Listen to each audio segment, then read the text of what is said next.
We've talked a little bit about the contrast between worst-case problems that are designed by a nasty adversary and naturally occurring problems that we might encounter in the real world.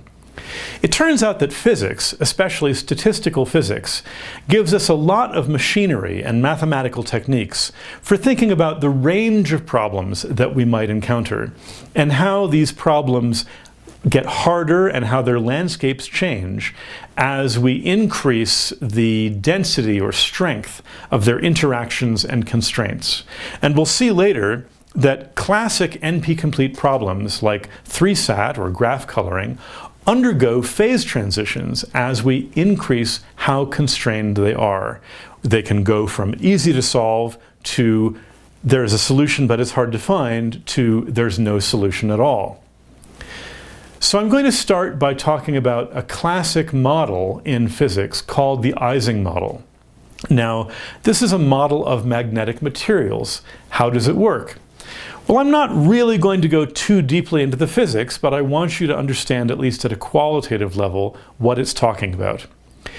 Let's imagine that we have some block of iron, and for simplicity, let's say that each little iron atom is itself a tiny magnet, which can be pointing up or down. Now, it would like to be, all else equal, aligned with its neighbors. So there is an interaction between neighboring atoms so that their energy is lower when they agree and higher when they disagree. Since in physics things prefer to be at lower energy states, this will encourage the system to have the atoms lined up. On the other hand, if we make this magnet warm or hot, we're adding a lot of thermal noise to the system, which jiggles the atoms around. So they're not going to all be up or all be down. There'll be lots of islands of them which are pointing the wrong way. Now, when the system's interactions are strong enough, or when the magnet is cold enough, then the majority of them will line up. Say 80% or 90% of them will be all lined up in the same direction, and this will create a strong overall magnetic field. On the other hand, it's been known for centuries that if you heat up a block of iron, its ability to hold or form a magnetic field weakens.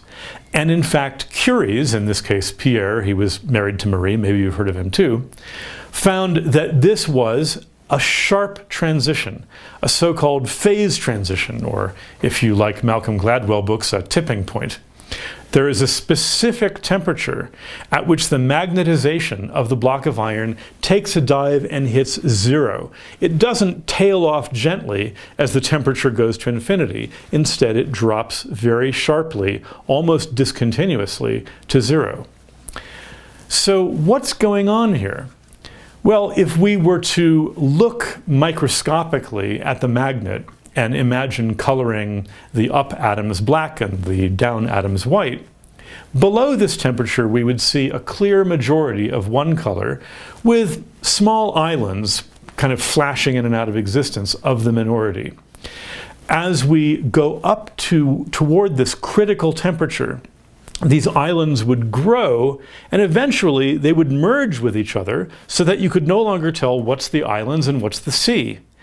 At that point, at a large scale, we would see an equal number of black and white or equal number of up and down, just intermingling with each other, and these cancel each other out so that there is no overall magnetic field in the limit that the number of atoms is very large. Next, we will run a simulation of the Ising model and really get to see what happens to these islands as we raise and lower the temperature, and we'll be able to see firsthand how this phase transition works.